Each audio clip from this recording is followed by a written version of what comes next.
So today we're going to be talking about food forest design, and the idea of food forests is an idea that's become very popular in the past, I don't know, let's say 5 to 10 years, kind of gained a lot of mainstream popularity.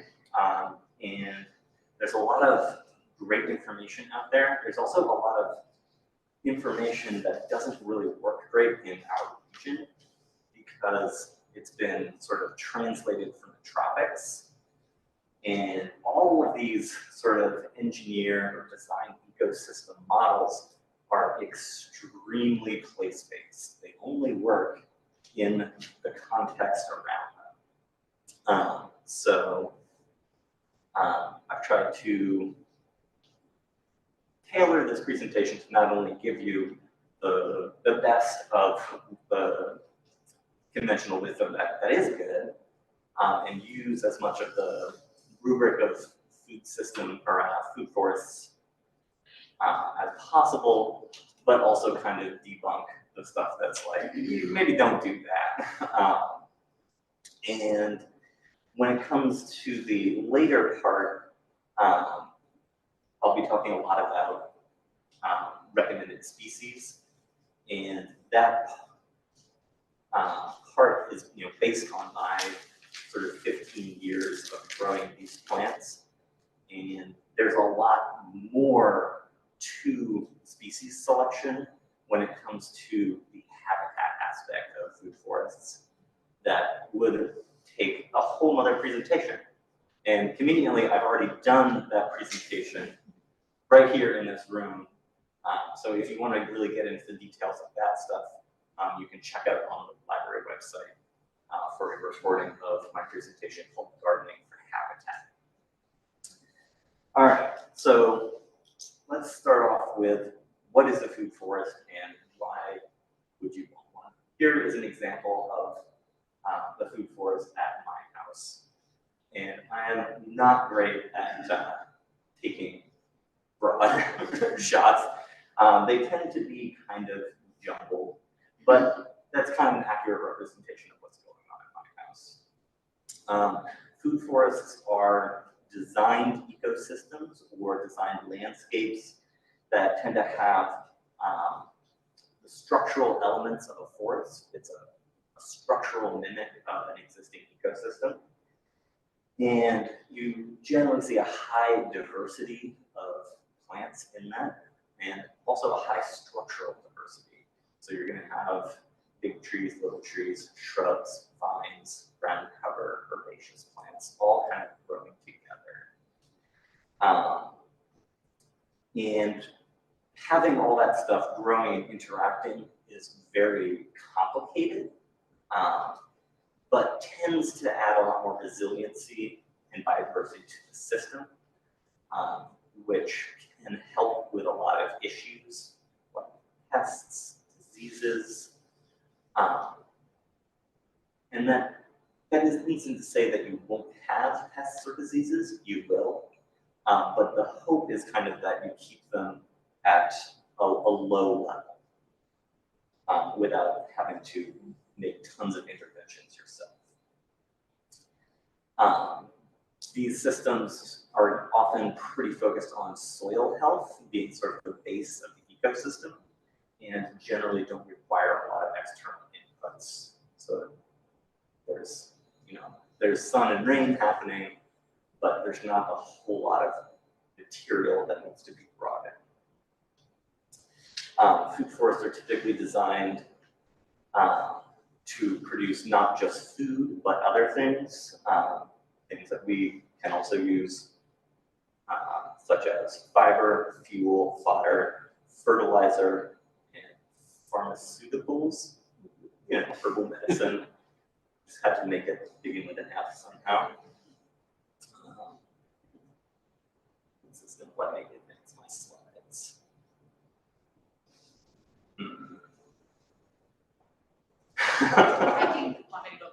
Yeah, if you want to find Kelly.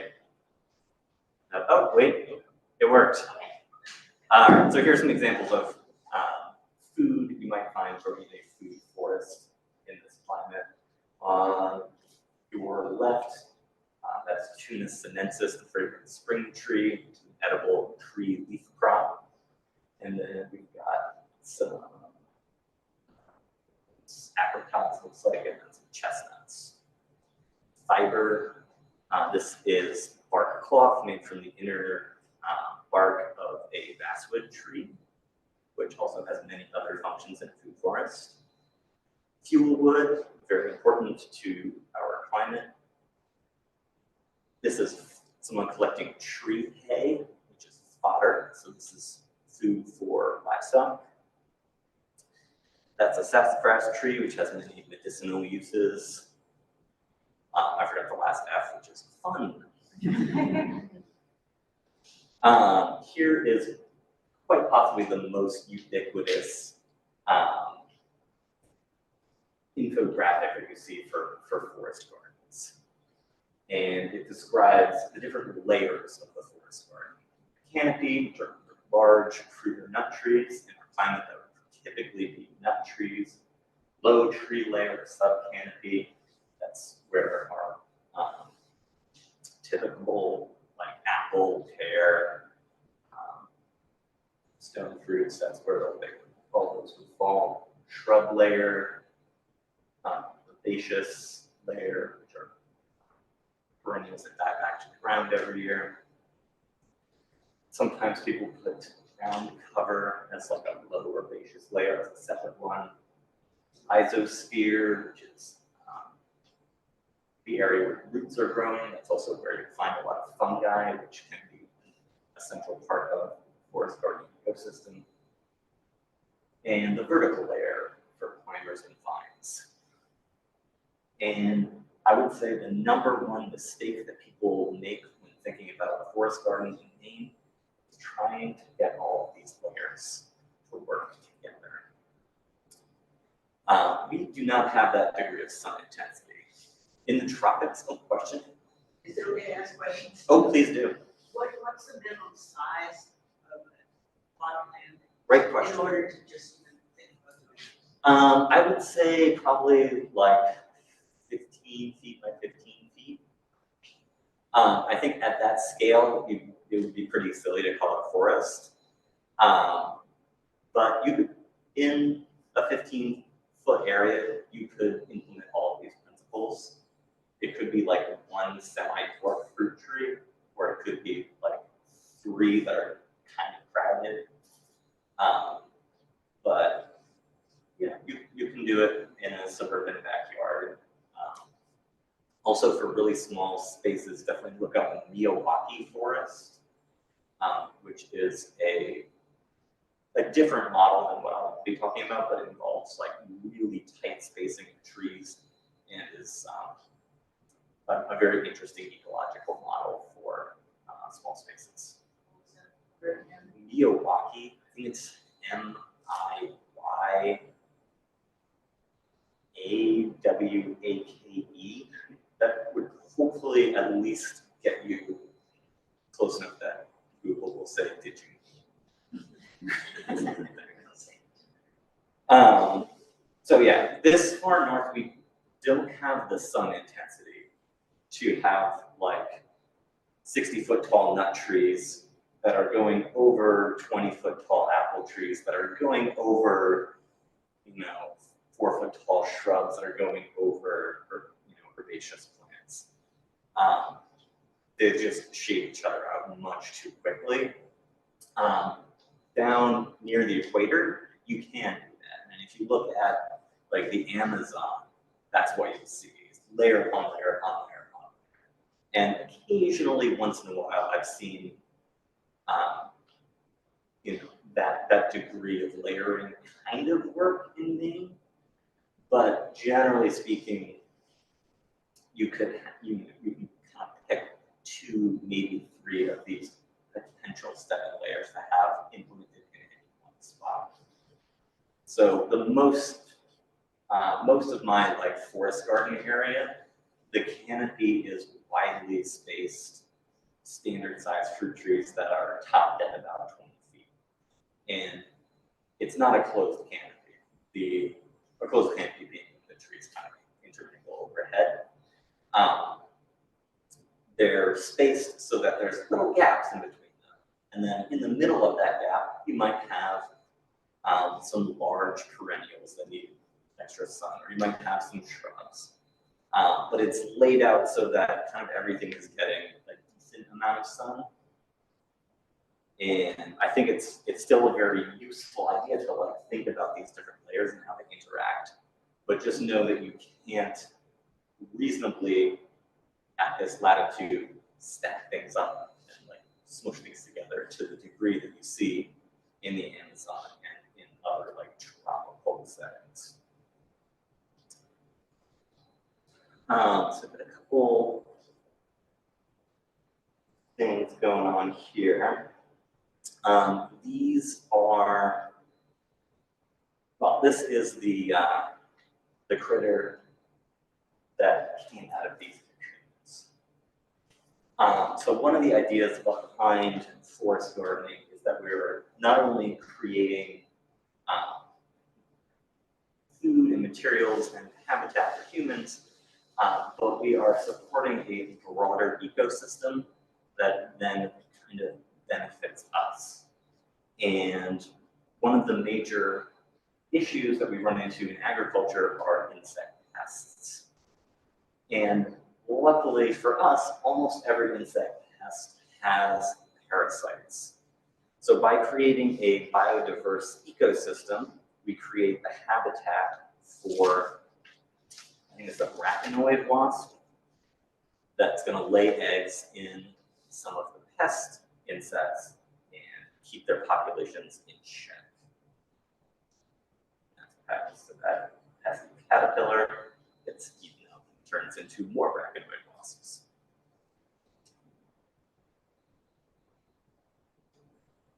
I think that slide may have been slightly out of place. So here's some examples from my garden. This looks like a peach tree probably, and it's got lots of comfrey and other plants growing around underneath it. And those other plants sort of in a regular orchard system, that would just be mowed grass. And there wouldn't be other habitat niches for things like the arachnoid wasps that live in. And also, some of these support plants can serve. Okay, I've gotten off my notes here.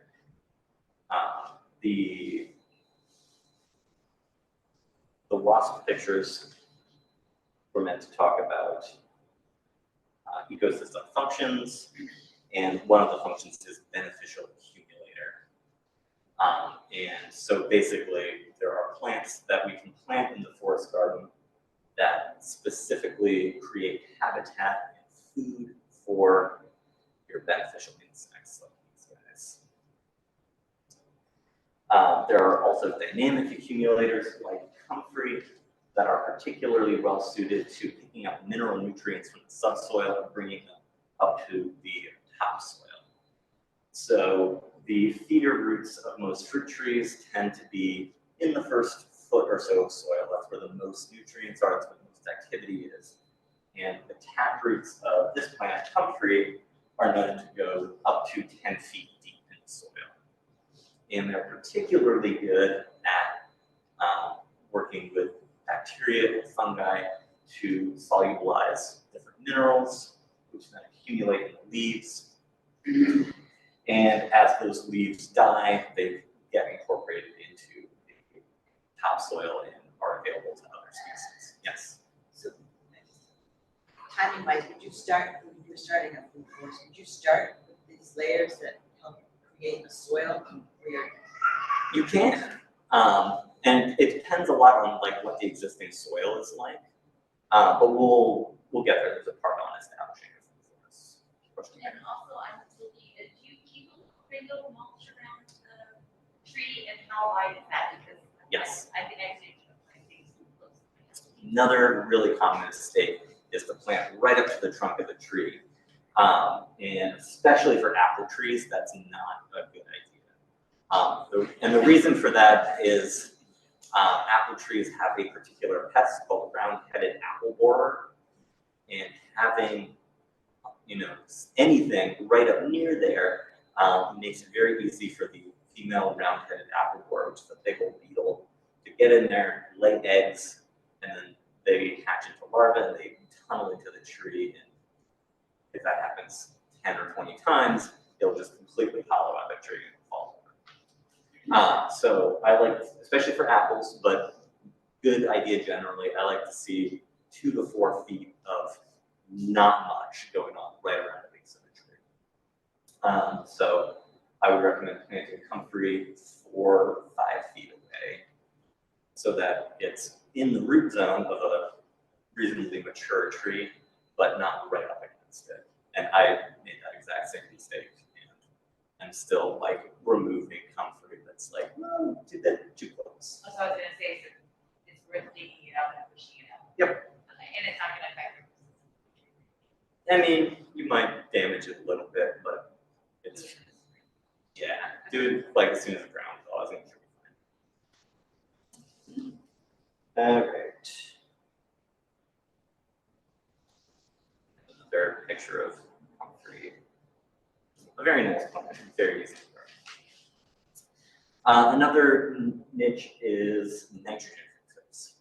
In a ideal soil conditions, all plants can interact with free-living nitrogen-fixing bacteria and exchange sugar, which is what plants are super good at making, sugar. Exchange that for nitrogen, which some bacteria are able to fix out of the atmosphere. This, I think, is another area where I disagree with the conventional wisdom.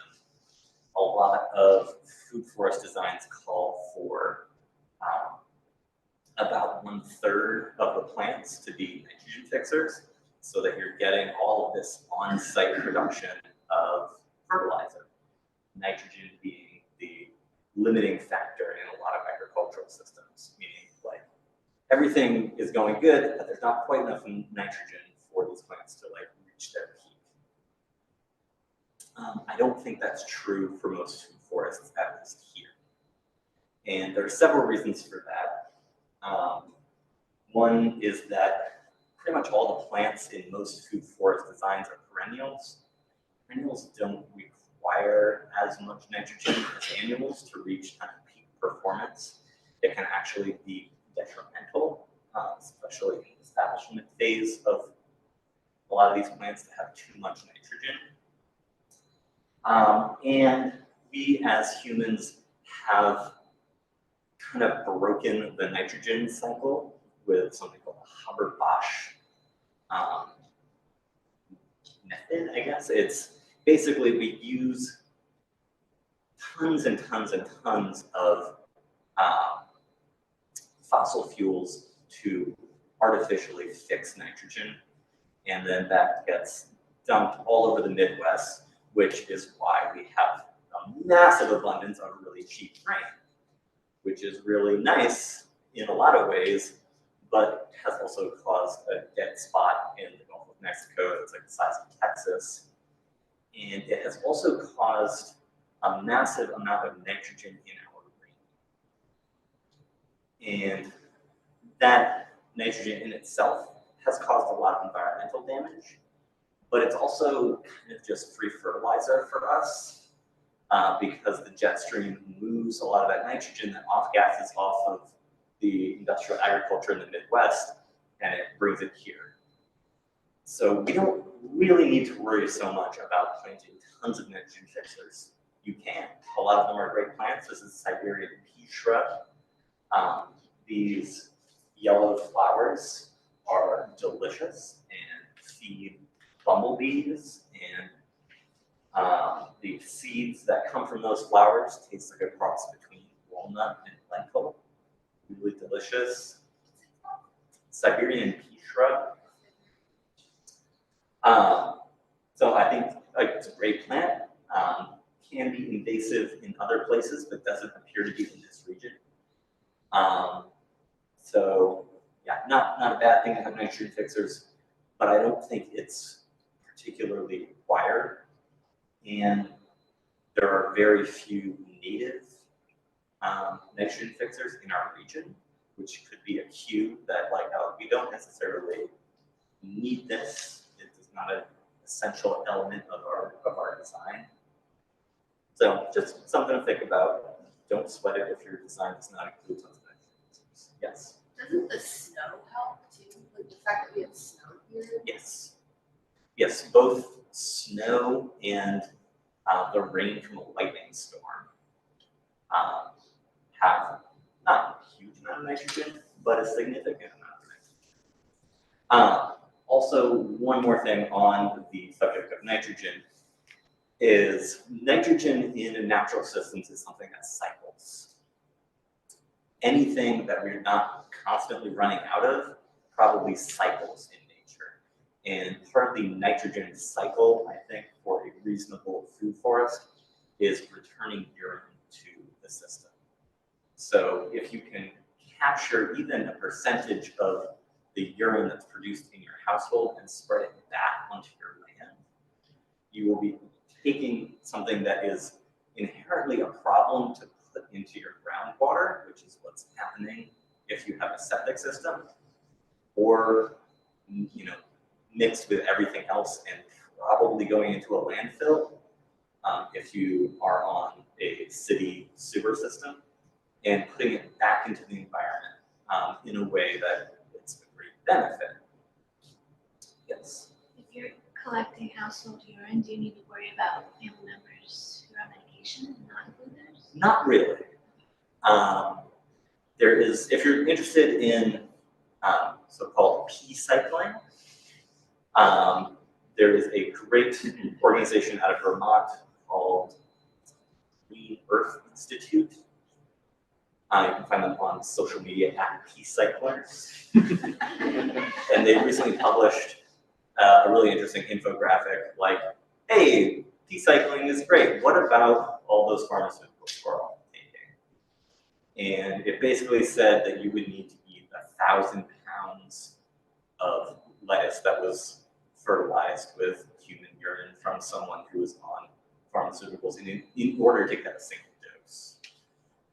So basically, like, your body breaks down a lot of pharmaceuticals. Some of it does pass through. Most of that gets broken down in the soil. A little bit of that does get taken up into the plants, but it's like a fraction. So good to think about. Anything like that, probably not nothing. Question? I'm sorry, it's not really a question, but for the sake of the people in the back and for recording, would you just repeat the question when somebody asks? Yes. So that we know what was asked. Yes. That is one of my weaknesses with questions that I always do. All right, next potential niche in a forest garden system. Ornamental plants. This is a Penstemon grandiflora, the large flowered beard tongue, and I think it's very pretty. When I first started forest gardening, I was like, I'm only planting things that are edible. And now, almost 20 years later, I'm like, yeah, it's really nice to have like cut flowers and that stuff. So just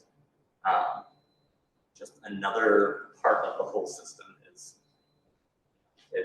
it can look like a crazy jungle sometimes, but having aesthetic considerations is not antithetical to the idea of forest. Human food is something that forest gardens are frequently designed to produce. These are all things that came out of my forest garden, mostly perennials.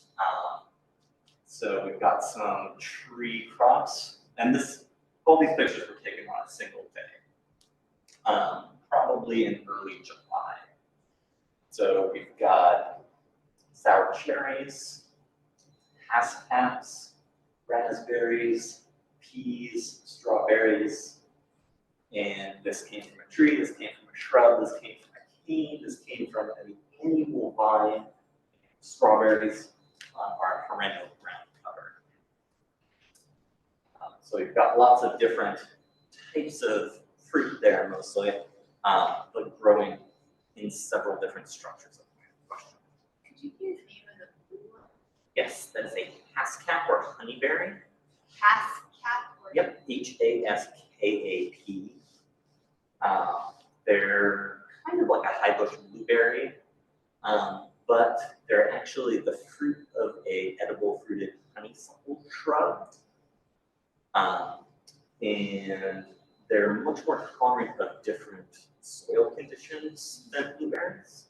I love blueberries, but if you don't already have acidic soil and don't want to bother trying to shift the pH of your soil significantly, then haskaps might be a great option. They're also super early. They ripened around the same time as strawberries. So if you want to extend your fruit season longer, you could have haskaps and blueberries. So, I have two questions. The brand of strawberries look pretty, I mean, look pretty big compared to the ones that I find, like, or is that a special variety name, or is that just the size of them? I think those are probably Sparkle, which is a cultivated variety. Pretty much all strawberries should be perennial in our climate. And you could have anything like either of our wild native species here. Right, and they have persimmon trees, or we're on the edge of range, or we're not in the range? You can definitely grow persimmons here.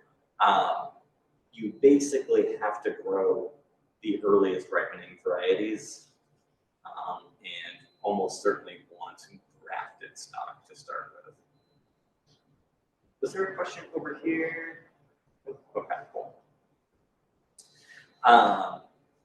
Medicine is something that can often be produced easily in a forest garden system. Echinacea probably wants more sun than it's going to get in most spots in a forest garden, but it's a good representative of medicinal plants. This is tansy, which I have here as a representative of aromatic pest confusers. And the idea behind this niche, which I am not 100% convinced of the utility of, but the idea is that insect pests do not find their host plants visually. Like, we are very visually oriented. I can look across a landscape, and if I'm looking for an apple tree, I see it with my eyes, and I'm like, oh, I know that shape, I know that color, that's an apple tree. Insects find their host plants using chemical sensing, so they're much less visually oriented. And the idea behind aromatic pest confusers is that if you put lots of plant diversity, and especially plants that put out a lot of that chemical signature, it makes it harder for the insect pests to find their target plant. I have not seen strong data for or against this. So in the cases where it has no downside, I think it's great. Mountain mint is a wonderful forest garden plant. Definitely has a strong odor and could be a good aromatic pest confuser. The reason I use tansy as an example is I have seen good data on using tansy as what I would call an active aromatic pest diffuser, which means that this plant grows like crazy. It's a really annoying weed if left unmanaged. But if once in a while you're going up to this plant, chopping it down, putting it in a bucket, pouring hot water over it, making a tea that you're then spraying on plants that you want to protect, that is extremely useful. And that crop protectant that you're making is only useful as a preventative, because what you're doing is you're masking the chemical signature of the plant very effectively. Once the pests find that plant, it's not going to hurt them or anything else. So it's non-toxic and can really prevent infestations of sensitive plants like tomatoes or potatoes or plants that are kind of prone to getting pest infestations time after time. Here's something you can grow in your garden and hopefully prevent those infestations.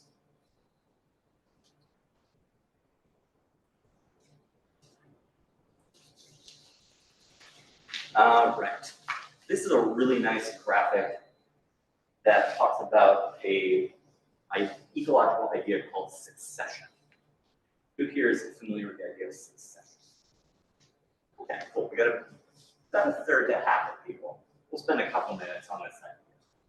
So in ecology, we talk about succession being this sort of force over time that tends to increase biomass in an ecosystem and increase biodiversity and increase resilience over time.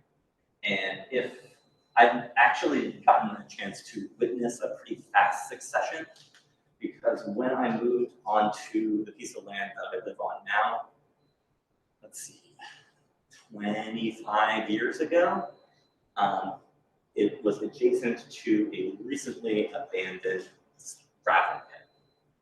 So there was nothing growing there, it was bare sand. And after a couple of years, lichens started to grow. It was the only thing that could survive, this crust of lichen. And then eventually Comptonia, or sweet fern, came in, which is a woody, small shrub that fixes nitrogen. And as soon as that popped up, it started to collect the oak leaves that would blow across this area. And soil started to form, and then we got oaks and pines growing, and then some other tree species started to grow. So typical succession for temperate areas is kind of bare soil or extreme disturbance to begin with, then annual like weed plants, like grasses, stuff like that, then perennial herbaceous plants, then shrubs, then trees. And if an ecosystem does not experience disturbance, it tends to gain complexity, gain biomass, and gain biodiversity over time. Disturbances are things that move it backwards. And you can see some over here on the left side. Fire, very common disturbance. Human activity, humans can do all sorts of things to disturb ecosystems. Extreme weather events, so if you think about a microburst of a hurricane, might come through and just level a patch of forest, and that kind of pushes things back in the opposite direction of succession. Nuclear anything could be a problem, hopefully not. So yeah, when we think about our forest garden as a manufactured or managed ecosystem, succession is also going to be a huge factor. When I planted my first fruit trees, it was sort of a bare, an area that had been lawn essentially. And so we planted these whips from Fedico. They're like this tall, looks kind of like a stick. And they're not going to cast almost any shade at first. So what we did around them was, we had a little bit of area that was mulched with wood chips and planted a little bit of comfrey, because comfrey can grow in almost any conditions. And then we sheet mulched and built soil around those young trees and planted our annual vegetable gardens there. So that's kind of mimicking that early stage of annuals and weeds and stuff that can grow without much soil, without much soil complexity, and without shade. If you want sort of the typical forest garden look and produce, you often need to create disturbance to keep your forest garden in this zone.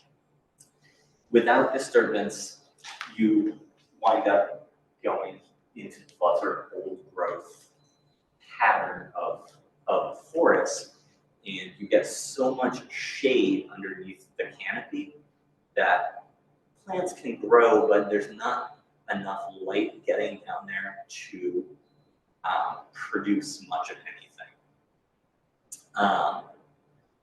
And the typical disturbance for most forest gardens is annual pruning. So every year I'm spending a significant amount of time, probably 10 to 20 hours in a year, so not nothing, but not huge, pruning trees. And the reason that I spend so much time is I have a lot of trees that require annual pruning, like apples, pears, stone fruit. Those species kind of need that disturbance in order to continue to bear prolifically, which is what I want.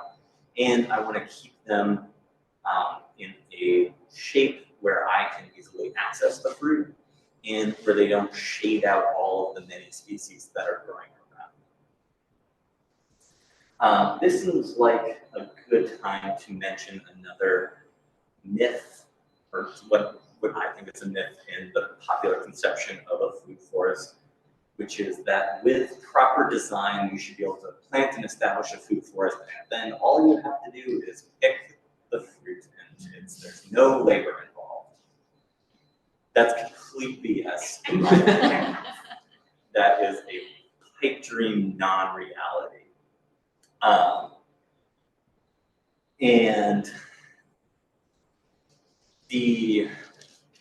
So that can be kind of a disappointment for people. It's like, oh, I wanted this no labor thing that's like this beautiful lie. The flip side is what is required is constant interaction. If you want a designed ecosystem that like brings you all of these things, you have to be a very significant part of that ecosystem. So that means you're out there doing something most days. It might not be a lot, but that ecosystem is always going to require tweaking, and there's always going to be some plant that's doing really, really well and wants to just swallow up everything else. And if you really, want a lot of whatever that is, that's maybe fine. Maybe you can be fine with having less biodiversity because it means you're going to let this plant take over and have a whole bunch of cutleaf coneflower or whatever.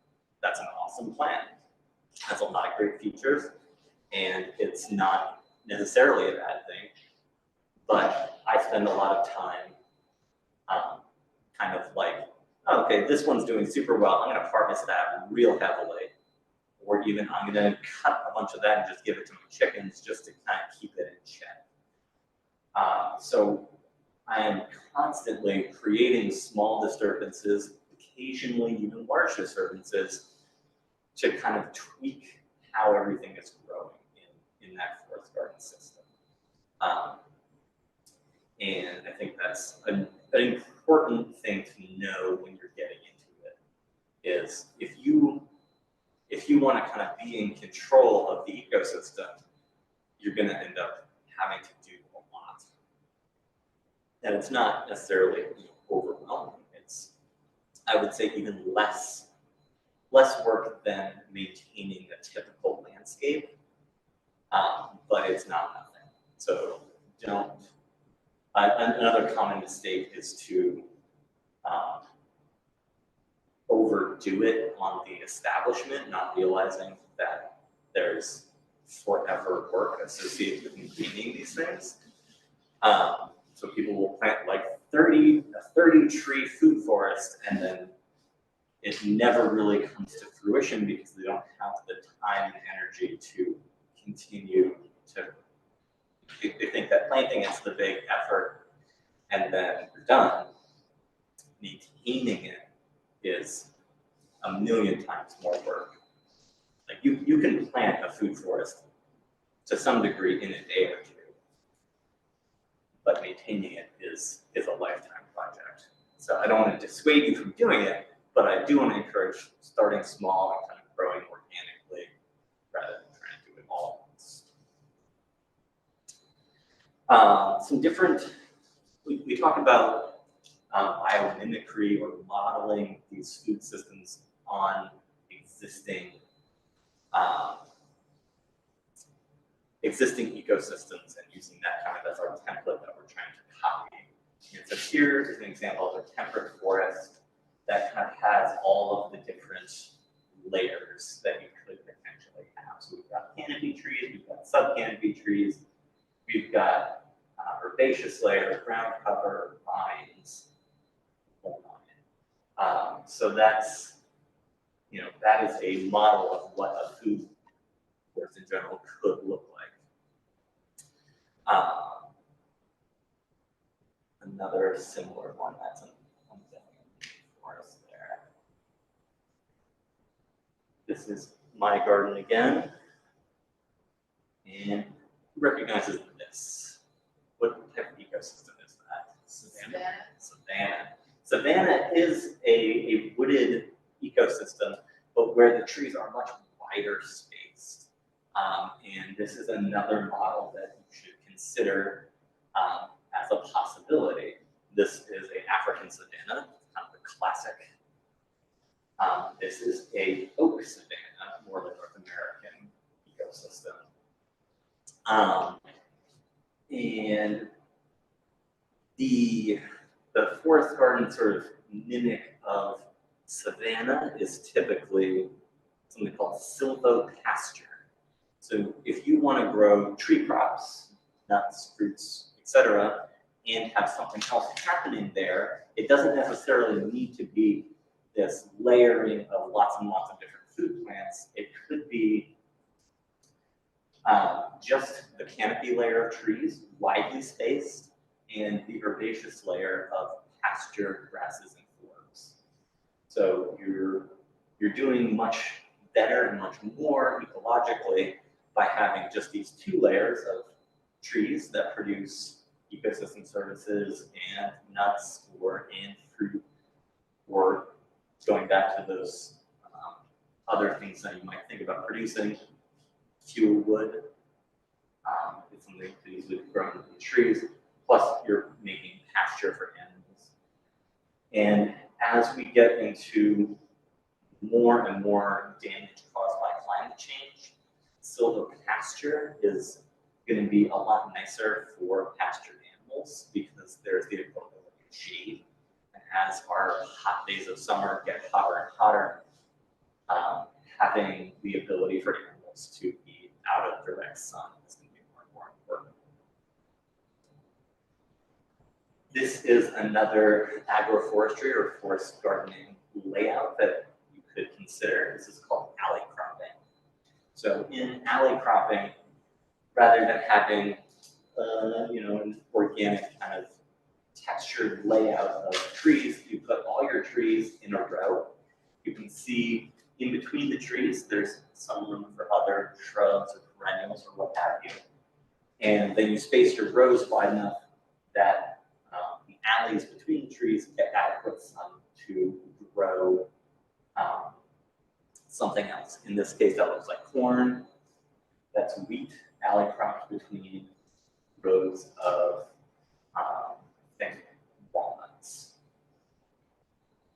And this can be a permanent alley crop, or it could be temporary. So you could start off with rows of trees that are tight enough that in the end they're going to shade out that center. And so now you've got 10 or 20 years to do grow annuals or short rotation perennials in the alley before they get shaded out.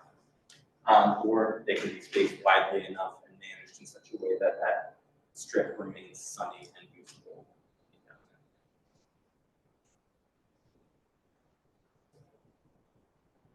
This is kind of an example of a residential style of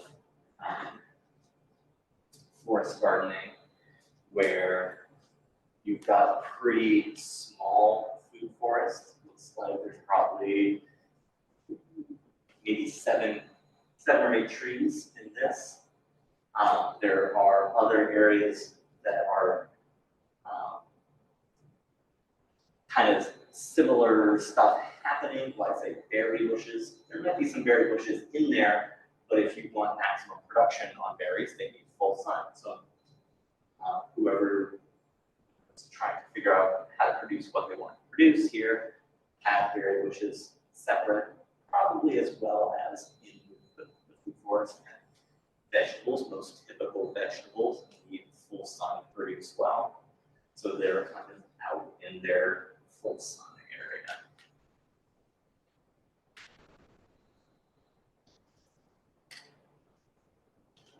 A really important aspect of when you start to think about laying out food forests is something called resource partitioning.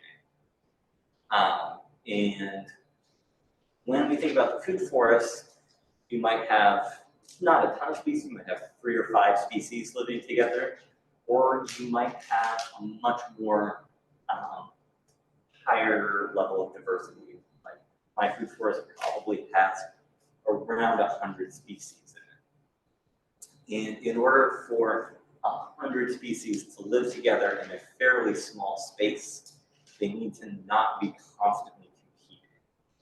So that's where resource partitioning comes in. This slide shows some diagrams of different root patterns. So we've got sort of a broad taproot, a narrow taproot, a fibrous root system, and plants with different shaped roots can share the same soil much more effectively than plants that have all the same root pattern. Here's an example. So these taprooted trees are sending their roots down way below where these other plants are growing. It's not a perfect example, but a ground, let's say you have a 3 species sort of polyculture. Polyculture means many plants growing together, the opposite of monoculture. If you go to the Midwest, you can see 100 miles of just corn. That's monoculture in the extreme sense. And if you see, one tree with 30 species growing around it, that's a pretty intense example of a polyculture. So let's talk about just a real simple polyculture, where you've got a apple tree and it's surrounded with wild strawberries and comfrey. The apple tree roots have some deep roots that are going to go 3 to 5 feet, maybe a little bit more into the ground. That helps to anchor the tree, but most of their feeder roots are going to be in the top foot or so. The comfrey is very taprooted, and the roots, I would say, frequently are 4 or 5 feet long, could reach up to 10 feet, and they're very vertically oriented. And then strawberry roots are extremely shallow, frequently half an inch deep. So those plants are all growing in the same soil and barely competing for soil. Still got to think about sun and water too, and to some degree air. Obviously, plants aren't competing for air, but thinking about the ability of air to kind of move through a structure is pretty important, especially if you're working with fruit trees that have lots of fungal diseases. If there's not enough air movement through the forest garden, you tend to get morning dew hanging around for a long time, and that creates wet leaves that can be more susceptible to fungus than you might want.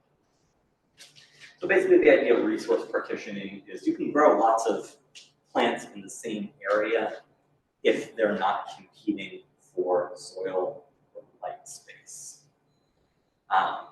Water and air are things you need to consider, but they'll usually be taken care of if the plants have adequate soil and light. The times when water you need to think about more is if you have really weak and gravelly soil, because in sort of medium to dense soils, there's plenty of water in our climate typically, that if the plant has enough access to soil, it'll be able to bring in plenty of water. If soil drains super quickly, you probably want to leave wider spacing in your plants so that they have extra soil area to spread out to be able to access adequate water. Or you can irrigate or mulch heavily to maintain a higher level of water. Here's another example of resource partitioning where this plant has plenty of room to grow its roots, and the gap in between can be utilized by the smaller plants. Any questions on that? All right, moving on to establishment of a food forest. We're mostly going to be talking about going from not forest to a forest garden. There is also lots of forest around us, and trying to integrate crop plants into existing forests is a little bit trickier, depending on what you're trying to grow. If you're trying to grow native woodland species that would naturally occur here, it's much simpler. And basically what you want to do is go into your forest and cut down half the trees.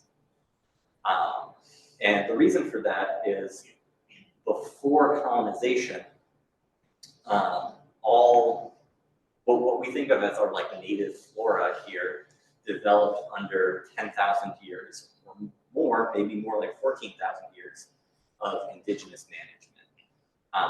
And that indigenous management involved burning for some areas, but basically throughout the woodlands here, the trees were really widely spaced. So again, big, huge, beautiful trees, widely spaced with lots of room for shrubs and herbaceous plants to grow. And after clear cutting those woodlands 3 or 4 times, what we're left with is still a beautiful forest, but the trees are so tight that you get this double or triple canopy effect, and there's just not enough light filtering down through that canopy for most of the traditional woodland species to grow.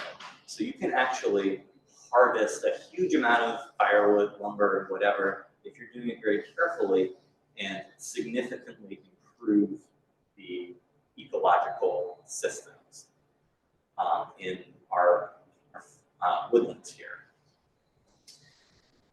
If you want to be able to grow like European or Asian forest garden plants, you're going to need to probably cut down significantly more of those trees, but it can be done. You can leave, you can leave existing woodlands, open up the canopy enough so that you can get this stuff to grow underneath, if that's what you're looking for.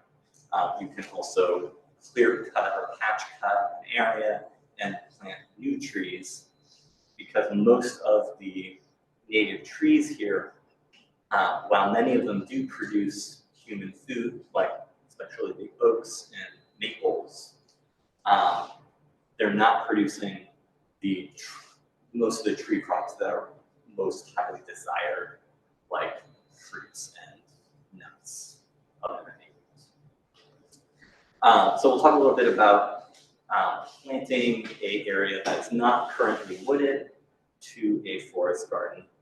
And the first thing that you want to look at is soil compaction, thinking about growing an ecosystem sort of from the soil up.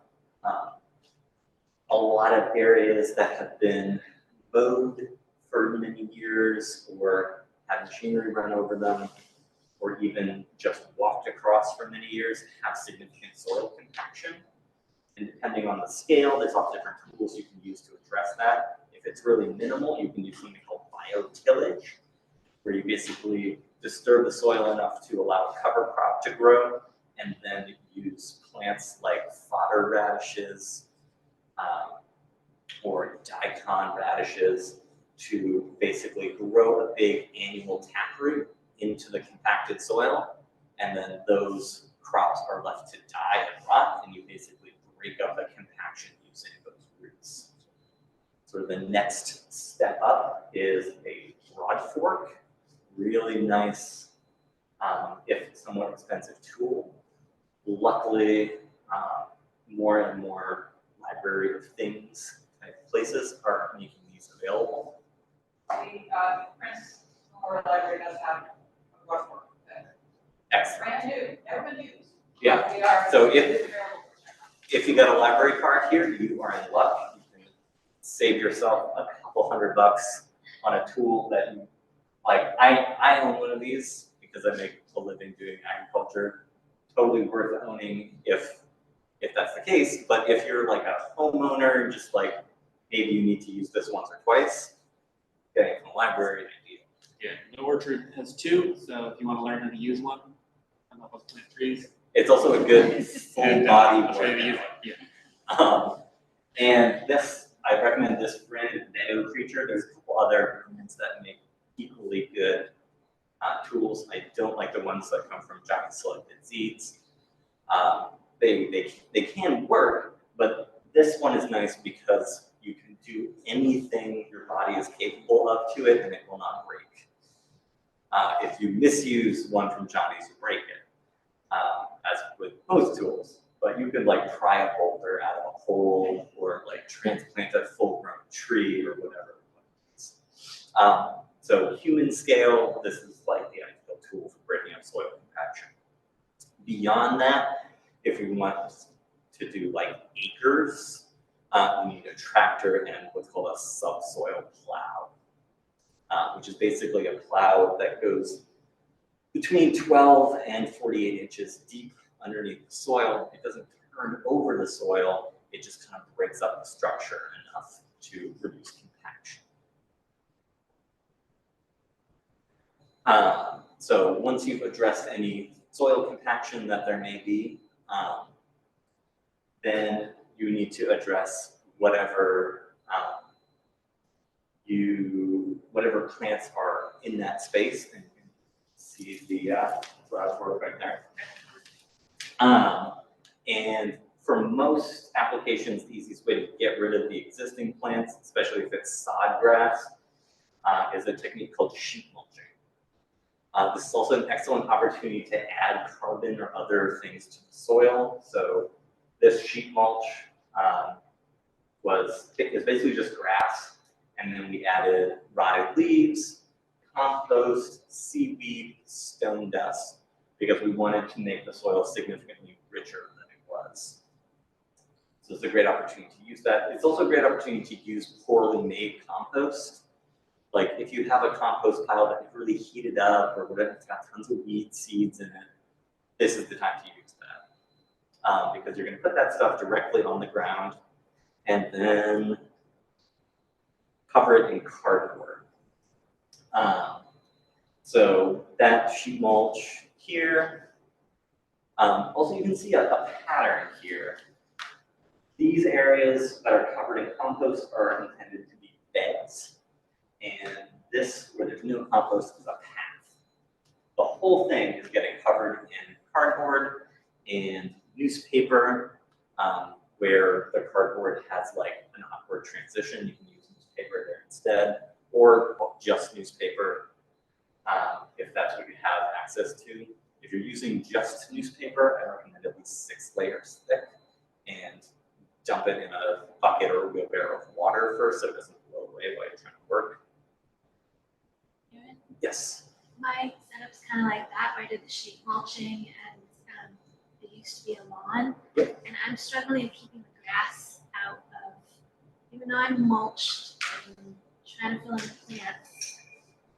And I'm using kind of like just stones or wood, I find, to try it, but do you have any ideas for having borders and keeping that kind of lawn out? Yeah. It's kind of it's a long-term struggle. You can always re-sheet mulch the edge if it gets, like if the grass creeps in, just sheet mulch it again. My most effective thing has been a really dense border of comfort. And that has been pretty darn effective. In in most areas. Like the Bocking 14 and the mini. The Bocking 14. And Bocking, Bocking. And the reason I like that one as a border plant, or just as a forest garden plant in general, is it is sterile seeded, so it doesn't spread. So you can have a border of Bocking 14 comfrey along the edge of whatever, and it won't spread for a few months. If you like till over it, then you just have a field of comfrey. And it gets pretty big, which is good for keeping grass out, but it'll shade anything next to it. So I tend to cut it like 3 or 4 times a year. And I use a side for that, Which we also have at the orchard. which is also available. So you can have that border of comfrey, side it and lay it on top of the grass. And then it will grow back and cover that. That usually does a pretty good job. Question? I think time could work in the right soil like that. And I was just thinking about that the other day. It's too weak.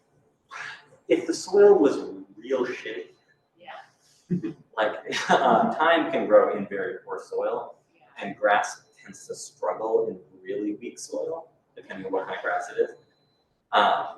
So I do have, like, my subsoil is just gravel, and there's actually a spot where thyme just, I know where it came from, just showed up, and now it's like That's a what patch of I thyme. was like, must have shitty soil. Yeah. Like everything in it. Maine is covered in shade. Yeah, so if it's working, awesome. Like, don't screw with it. Or replicate it, like take chunks out of that and put it other places. That's a good line to do. I wanted to use that word like you were. Yeah, that sounds great. So here we're covering the cardboard with wood chips. That's a great option, but as long as you cover it in something organic, that's great. It could be hay, straw, basically whatever dead plant material is handy. And then here's that same bed, I think probably 2 years later. And this is all at Mount Joy Orchard, which is a free-to-pick public orchard on Washington Ave in Portland. So you can go check that out if you want to. This whole area, this probably been like 5 years since this picture was taken, and the grass has crept in significantly.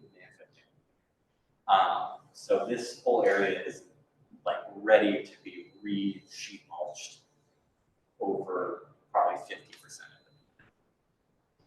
So how long was that, like before the winter, then when it was mulched in, or was that like left for a whole year, or? So this is almost certainly May, and we planted immediately into it. Oh, you planted into the. Yeah. Oh. And I do, like some people will sheet mulch and then let it sit for a season and then plant into it. And I think that is a great idea if you're sheet mulching something that's really hard to get rid of, like Egopodium. People know that, bishop's weed or snow on the mountain. It's a really pernicious weed. And if you put any holes in that sheet mulch, it's not going to work. It's just going to grow through it. So for stuff like that, I'm like, oh yeah, sheet mulch it, don't touch it, keep an eye on it, and just like pull every weed that shows up. For turf grasses or anything reasonably easy to kill, I like to plant it as soon as possible, because that sheet mulch gives you about a 1 year grace period before it's just completely biodegraded and disappears. And in that grace period, you're not going to have so much weed pressure. So it works best when you sheet mulch, fill that up with plants, and then use that 1 year grace period to let all those plants get established. Might be a really dumb question. There are no really dumb questions. So you're sheet mulching and then you're actually planting, there's like cardboard there? Yep. So are you like Cut through the putting cardboard. holes in Yes. it every time for everything? Yeah. What about if you're doing like scattering seeds? So you can, that's a time when sheet mulching might not be appropriate. Sheet mulching doesn't work on everything. So if you have Japanese nut, if you have crabgrass, some other like really, really tenacious weeds will tend to just grow right through sheet mulch. So it's not really appropriate for that circumstance. If you have saturated soil, sheet mulching doesn't always work great. If you have a steep slope, it doesn't always work great.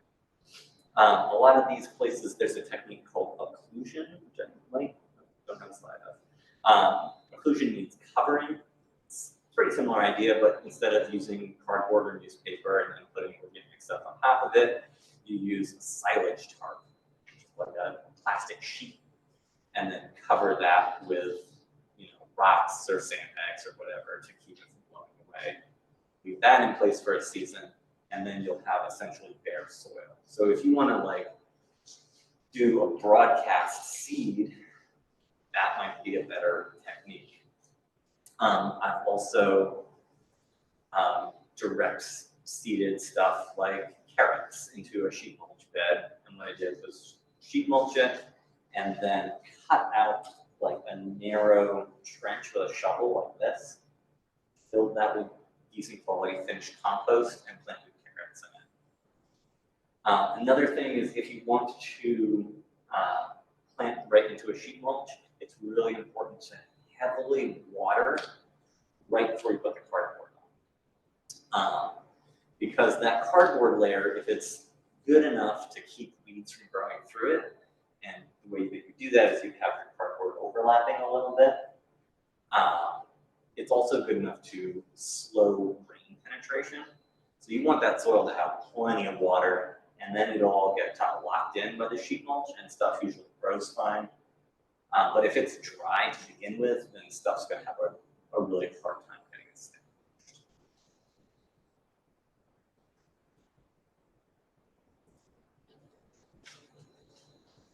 All right. There's another shot of an established sheet mulch with both annuals and shrubs growing in it. And we'll talk quickly about the soil food web. All right, time is good. The soil food web is an idea that's mostly kind of been pioneered and elucidated by a woman named Elaine Ingham in the US. If you want to learn a ton more about this stuff, you can look up Elaine Ingham on YouTube, and there's tons of interesting stuff. Basically, soil food web is a way of thinking about how energy moves through a ecosystem. Obviously, pretty much all energy available on Earth comes from the sun. And in terrestrial ecosystems, it is captured by plants through photosynthesis. And where do you think that energy goes? What happens to the sugar that a plant makes? Yes. About 40 to 60% of the sugar that a plant makes is fed directly into the soil, which is pretty wild. The first time I heard that, I asked the teacher, I was like, that's a pretty extraordinary claim. Like, can you cite a source? And he's like, not off the top of my head, but I'll get back to you. And he absolutely did. And I was like, okay, this checks out. So that includes both direct, what are called root exudates. Took me a second to call that phrase up. And also a lot of root hairs get shed into the soil, so the plant makes these plant structures to pull in water, and then they kind of, when they're done being used, they become part of what's feeding that soil biology. So having a really well-functioning soil food web allows that forest garden or whatever type of planting you're working with, that ecosystem to thrive with minimal inputs. So if we think about the industrial ag model we see in the Midwest, you basically got no non-crop plants around. It's like just corn, just soy, whatever. And then where does the fertility come from in that system? Oil, exactly. So we're killing everything and then planting only one type of plant, and then we're using tons of fossil fuel to get nitrogen out of the atmosphere and tons of mined minerals to get whatever else the plants need, phosphorus and potassium. And then we put, salt form, so it's water soluble. We put all that salt form nutrients onto the field, and the plants suck it up and they grow, and we get astounding harvests. But it's incredibly unsustainable. Instead, the way that nature does it in many, many different iterations is the energy comes from the sun, that turns into sugar, the plants feed the sugar to soil bacteria and fungi, and those bacteria and fungi are able to solubilize minerals out of the soil and capture nitrogen from the atmosphere, and that's what feeds the plants. Thank goodness this is, in most circumstances, pretty much a self-regulating thing. You don't have to put a lot in order for this to happen. You just need to not screw it up. And the ways that we avoid screwing it up is we minimize soil disturbance, so avoiding tillage for most times, which for a forest garden is pretty darn easy. You're mostly working with perennials, so the most you're going to disturb the soil is like digging a hole to put a tree in. That's fine. If you want to remove a bunch of plants, you can use sheet mulching, which does minimal soil disturbance. If you need to disturb the soil because it's compacted, you can use a broad fork, which breaks up compaction without really disturbing the soil. So you're leaving all of these fungi and bacteria, protozoa and nematodes and microarthropods in place in the soil. If those soil biology aspects are not there to begin with, they might take a long time to come back. So you can kind of jumpstart this process by adding good quality compost. And the whole Elaine Ingham thing is she's very focused on soil biology. According to her, if you get your soil biology on point, you can grow anything anywhere, and that's the only thing you need to do. And I don't know if I 100% drink the Kool-Aid on that. But I do think it's a very important aspect of the greater picture, for sure. And what Elaine Ingham recommends as an intervention is to take soil samples, use a simple light microscope to examine extractions of soil samples, and with a little bit of training, you can learn to see what's going on in there and be like, oh, this looks okay, there's a lot of bacteria, there's a decent amount of fungi, but I'm not seeing any nematodes. So there's a link is missing from the soil food web, and so it's not going to function properly. So let's make a compost that's especially tailored to grow a bunch of nematodes that compost out, and now we've seeded this ecosystem with nematodes. So basically, avoid pesticides, avoid soil compaction, try to avoid bare soil as a general rule. And the soil food web should hopefully function pretty well without much intervention from you.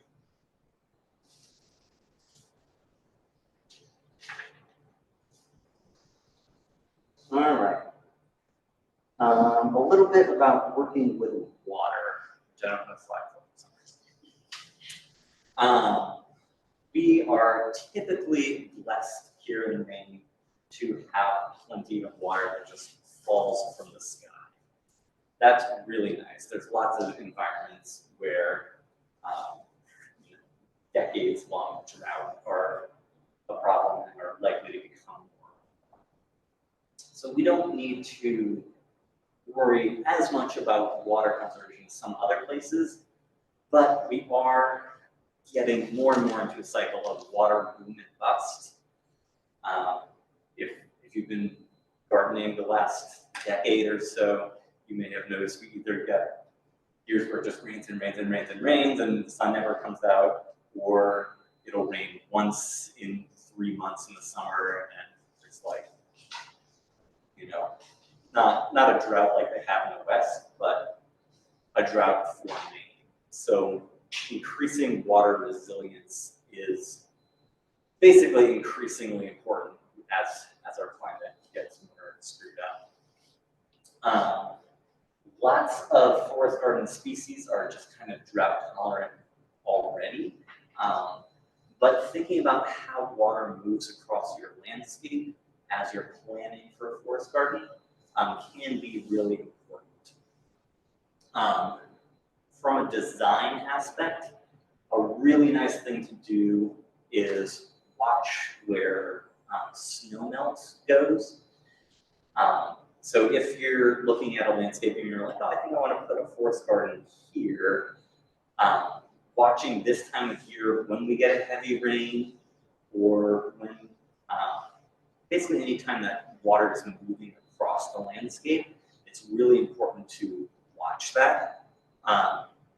So if your forest garden site has water shedding off of it, and you can notice like, oh, there's like a path here where there's a low spot and water falls in this general area and just tends to like flow off. You can try and head that off using a technique called swales, which are basically small ditches dug onto the contour of the site. And generally, what you're trying to do is get water to slow its movement so it infiltrates into the soil more. The more water you can sink into the soil, the more is typically stored there. Again, this is a spot where we get into like conventional wisdom and it not always being right. So conventional wisdom is around forest gardens and permaculture stuff is like, oh, you've got a slope. Well, you should put swales on that slope in order to sink more into the soil. That can be great unless there's already plenty of water there, in which case you might be creating a situation where you have too much water. So if water deficit or possible water deficit is an issue, trying to slow movement of water across the landscape so it can infiltrate more is a great way to remedy that. If you have an area that's like soggy or gets standing water in it or never dries out or it takes a really long time to dry out in the spring, you might be making it worse by adding swales. And that might be, a problem that doesn't need to be remedied. It could be like, oh, we've got a wet spot, so you plant plants there that like to grow in a wet spot.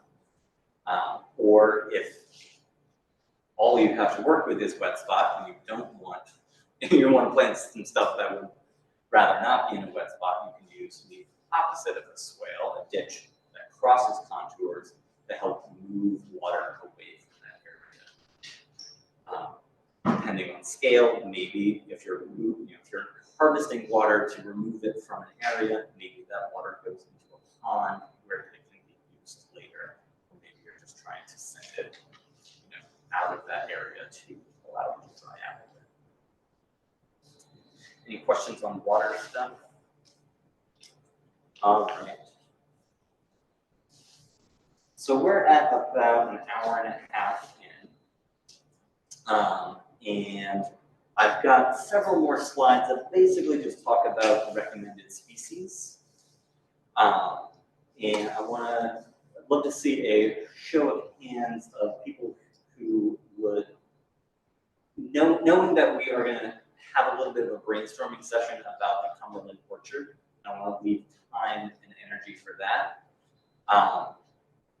And a lot of what I'm going to say is basically just in the handout. Would we like to spend a little bit of time talking about recommended species? Or we want to move directly into the brainstorming around the orchard? Also, if people are like out of time and energy and need to leave, you are welcome to leave at any point. So show of hands for you would like me to go through slides of recommended species.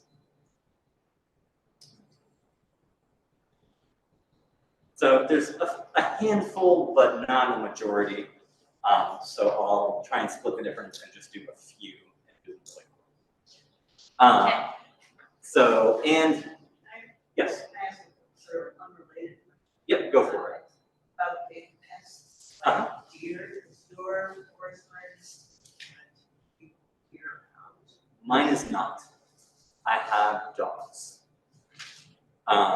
And in the area where it's not like real close to the house and the dogs don't go as often, I have small fences around stuff that's getting established. And then once it's established, it's deer resistant. So, you know, it all depends on like what your deer pressure is. If it's high, you pretty much have to fence it. If it's moderate, maybe a dog would help, especially a dog that has at least permanent access to the outdoors. Or utilize small fences to get stuff established. But deer are a significant hindrance in our ecosystem. Aaron, Yes. before you start in this section, I have printed out more copies of the. Excellent. Copies. Alright.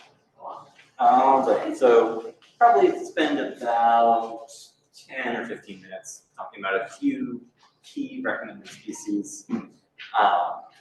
And then we'll move into the brainstorming session for the New Yorker. Oaks, super underutilized. All acorns are edible. They almost all require some amount of processing. If you're interested in processing acorns for food, check out my website, edgewoodnursery.com. There's a page in the blog section about processing acorns. Carria nuts, so hickories, pecans, and the hybrid between the two, pecans, really underutilized. You even have a native carria here, Carria ovata, shagbark hickory. Chestnuts, really cool, especially on the right site. They love acidic, well-drained soil.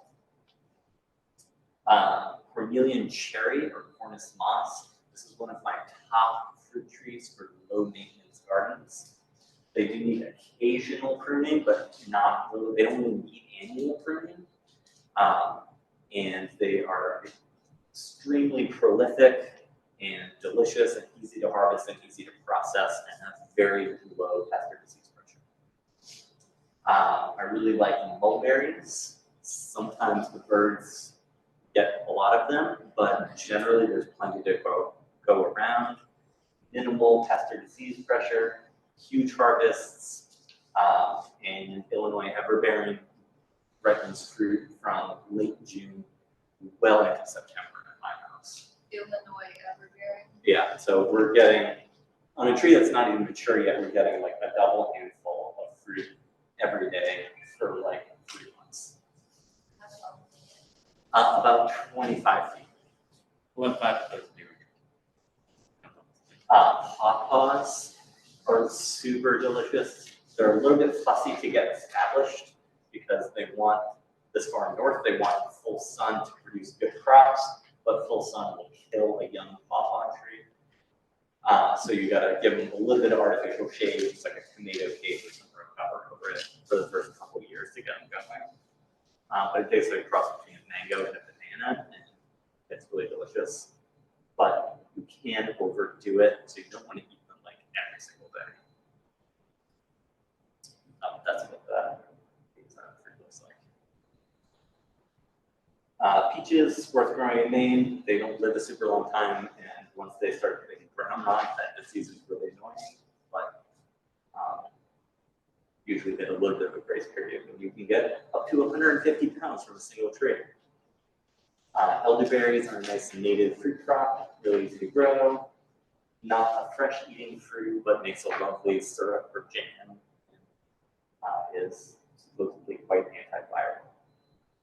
Blueberries, really easy to grow if you have acidic soil. If not, you can acidify it using agricultural sulfur. There is no amount of pine needles, oak leaves, coffee grounds, or anything else organic that will acidify soil. Schizandra is a really nice woody vine crop, very easy to grow around here. It's the most highly flavored fruit I've ever tasted. If you want to grow grapes, I recommend Concord type grapes because they're hybrids with the native grapes and they're really easy to grow and live delicious. There's a few different species of hardy kiwi you can grow. They're pretty easy. They do tend to be super, super vigorous. So it's like a lifetime commitment to pruning if you want to grow these. But they're also super delicious. Don't forget about fungi.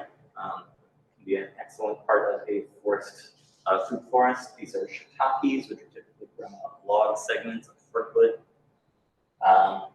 Also, I really like this Stropharia rugosa annulata or wine caps. They grow in wooden mulch layers. So if you're mulching with wood chips, you can inoculate those chips with what's called spawn of these guys. And whenever you get a heavy rain, you get a few popping up. It tastes kind of like portobellos, and they easily perennialize. So as long as you keep putting fresh wood chips on every year or two, these will just keep growing. This is my favorite leaf vegetable for the forest garden. It is called Hablitzia. It's a spinach relative. Hablitzia. Yep, I'm pretty sure it's in the handout. Yep. Yeah, so it tastes like a light spinach. Very nice. Sea kale needs a fair amount of sunlight, so it would be an early succession or garden edge in a forest garden. This is another really nice one, Dystania. This is always the first thing harvestable in my garden. It'll actually grow out of frozen soil, which is wild. Tastes like celery, very attractive to beneficial insects. There's many different kinds of perennial alliums. This is Allium annulosum or mouse garlic. Very similar to nodding onion, Allium chinuum. Another spinach relative, Good King Henry. Stinging nettles. They do sting, which some people don't like. But if you just wear gloves, the sting is deactivated by drying or cooking, and they're very nutrient dense, easy to grow, delicious. Anything that you would put cooked spinach in, you can put stinging nettle in, and it will taste better. A couple of perennial root vegetables. This is Cium suave, hemlock water parsnip. It's the native relative of skirret. So it makes a big cluster of narrow, starchy roots that taste like parsnip. Plus, it has very attractive flowers for beneficial insects. Really likes a wet spot. It'll grow in medium soil, fine. But if you've got a spot that's too wet for most things, both this and this one, which is groundnut or Appios americana, they both thrive in those wet spots where other stuff can't necessarily grow. That's what the tuber of the groundnut looks like. It's a high protein root vegetable, which is pretty unusual. And it has these beautiful edible flowers. And last slide, further reading, Edible Forest Gardens by Dave Jackie and Eric Tonesmeyer. 2 books, each one about this thick. were serious inspirations to me in doing what I do now. Highly recommend them, but they're basically like textbooks. You're not gonna like read through it unless you're really like that sort of thing. They're also pretty expensive. You can get them. I don't know if they have them at this library, but you can get them on interlibrary from other main libraries. If you want something a little bit lighter and sort of easier to get into, Gaia's Garden by Toby Hemingway is a great place to start.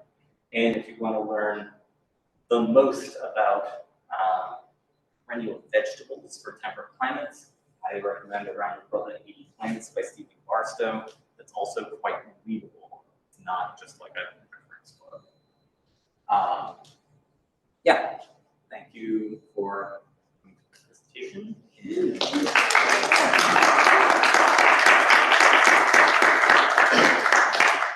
You're welcome to leave now if you want to, but if you want to stick around for a little brainstorming session about the community orchard project, we'll be moving right into that.